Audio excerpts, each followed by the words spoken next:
This next question is for Dr. AK.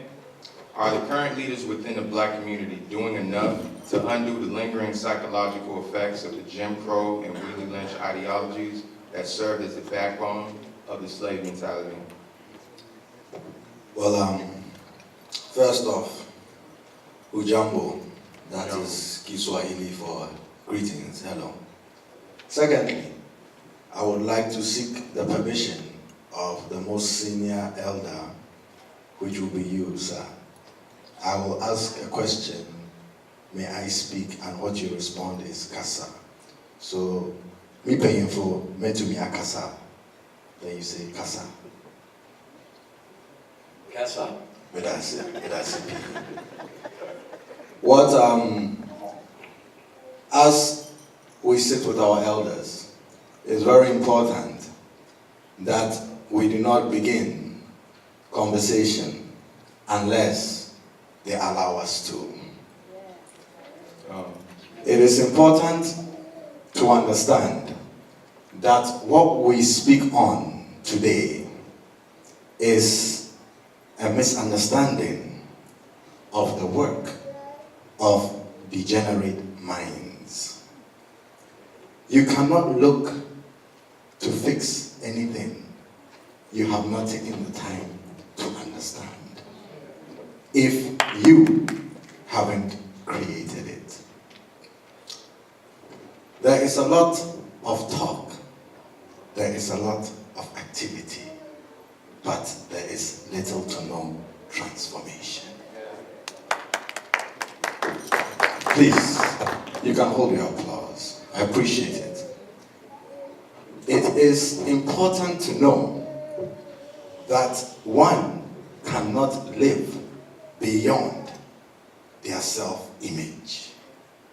What informs the mind are two main things: symbols and language. You cannot expect the very source of your problems to be the solution to those problems. I, as a son of Al-Kabulan, which is the continent misrepresented as Africa, you have to understand that what our people have endured is terrorism, inhumanity, and indignation by a culture that has no sense of self. When you talk about education, when you talk about leadership, you are looking at a structure that has been put in place to primarily seek to do three things: distort, sow discord, and destroy. That is the underlying theme of this regime called the United States of America.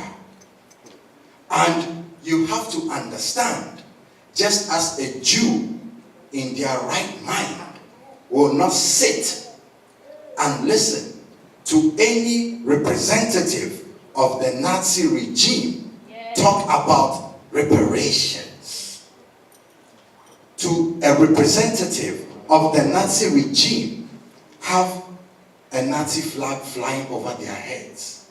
You should understand what things mean. The brother asked about Jim Crow. Anybody in leadership should read the Jim Crow letters. It was a systematic bastardization of the mind of a people who were kidnapped and savagely put in an asylum for servitude. You have 20 seconds. 20 seconds is good. When you understand these realities, that you do not share the reality of others, you begin to understand what you have to focus on. When we talk about we, the country. It is not your country. When you divorce yourself from the misrepresentation, you begin to focus on the necessary.